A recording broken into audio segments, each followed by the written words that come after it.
Welcome back, everyone. Today, in preparation for the final exam, we are going to be reviewing Chapter 2. Let's begin.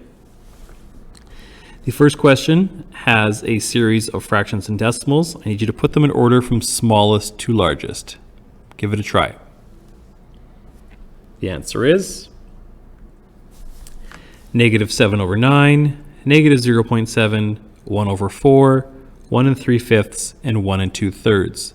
The key to this question is making sure that you get everything into the same form. So I chose to make everything into a decimal.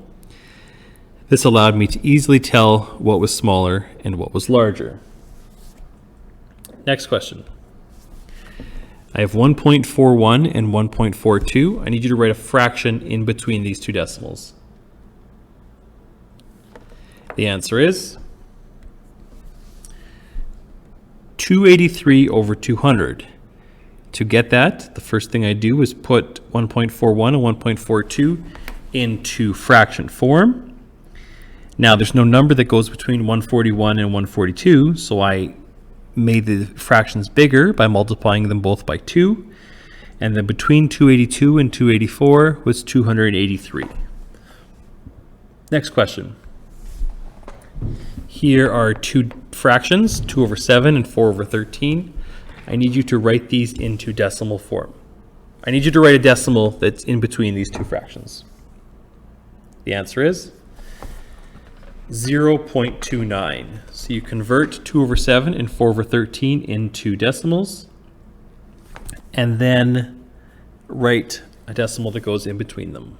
Next question. Here's an order of operations question with decimals. Please give it a try. The answer is 7.5. The key to this one was recognizing that you have to divide before you can add and subtract. -7.4 divided by -3.7 is +2. You add 1.4 plus 2 plus 4.1, you get 7.5. Next question. For this one, I need you to take the square root of these fractions, so you're taking the square root of the top number and of the bottom numbers.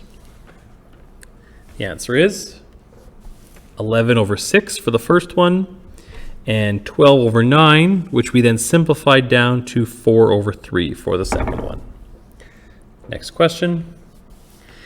Here you are given a rectangle with a length of 2 5/6 and a width of 1 2/3. I need you to give me the perimeter and the area of this shape. The answer is, for the perimeter, you need to add up all four sides. So what I did is I added the two sides, 5/3 plus 17/6, and then I multiplied by 2 to give me the second side, the second half of it as well, which came down to 9. For the area, it's slightly less steps. You just have to multiply the length by the width, which gave me 85/18. Next question.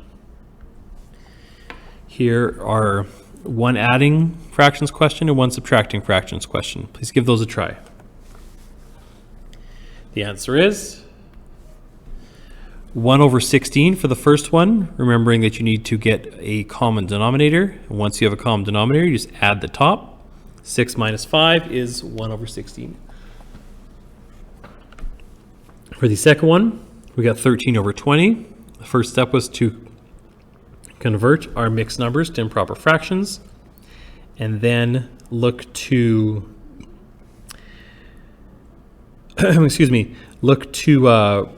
get a common denominator, which is 20, and then we're going to add the numerators, -35 plus 48, which is 13/20. Next up, we have a multiplying fractions question and a dividing fractions question. Please give those a try.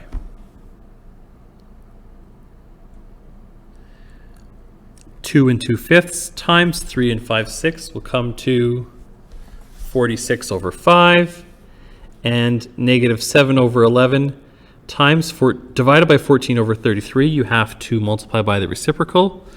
So I flip the second one, and you get a total of -3/2 after you've simplified.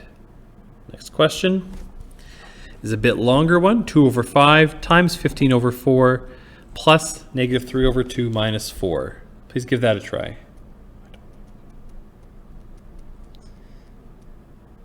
The answer is negative 4.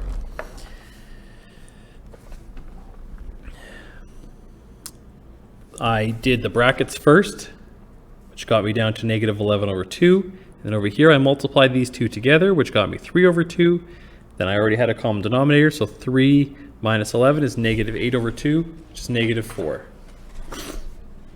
Next question. This is a long one. 4 over 7 divided by 10 over 7 times 3 over 2 times 5 over 11 divided by 15 over 44. Give that a try. The answer is 4 over 5. What you were looking for here is you have to convert these dividing to multiplying, and then make sure those two fractions are flipped. Once you've done that, it's a series of simplifying the tops and the bottoms. It gets you to 4 over 5. This one is negative 8.7 plus 15.2 minus negative 3.9. Give that a try. The answer is 10.4. The key here is to notice that the two negatives in a row are going to change to positive, and then add those up and you'll get 10.4. For the last question, I need you to tell me these three numbers, whether or not they are perfect squares. So I'm looking for yes or no. The answer is no for 187, yes for 225, and no for 0.144. That brings us to the end of this Chapter 2 review. At this point, I want you to go log on to the Files page for the, there's a final exam folder, and to work on the Chapter 2 review that is listed there. Thank you and have a good day.